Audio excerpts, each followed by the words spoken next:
নমস্কাৰ। কবি দীনেশ দাসৰ কবিতা আবৃত্তি কৰিবলৈ লৈছোঁ মই সৃষ্টি ভৰসা দাস চৌধুৰীয়ে। কবিতাৰ শিৰোনাম এনেকৈয়ে গুচি যায় সময়বোৰ।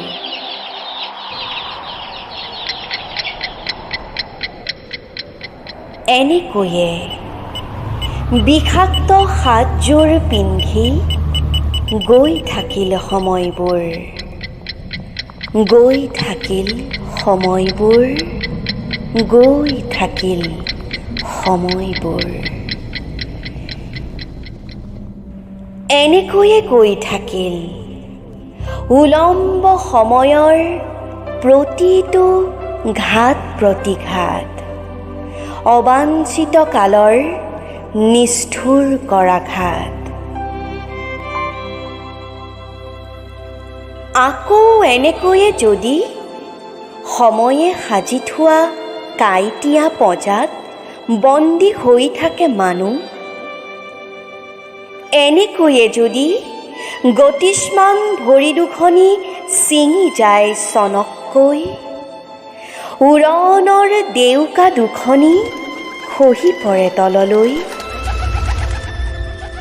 মোৰ আয়ে দিয়া সুৰীয়া কণ্ঠৰ ওঠজুৰি শুকাই নিৰ্জলকৈ, আৰু হেৰাই থাকে দুবাহুৰ সমস্ত শকতি সম্ভাৰ। হয়তোবা এনেকৈয়ে গতিৰ ধুমুহাত হেৰায়ো নিৰন্তৰ জীৱন জিনাৰ ৰণত নামিব মানুহ।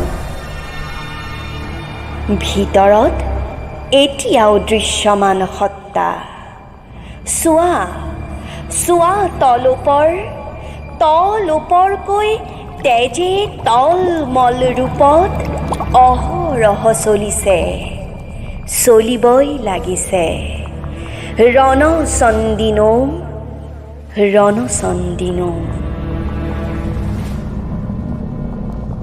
ধন্যবাদ।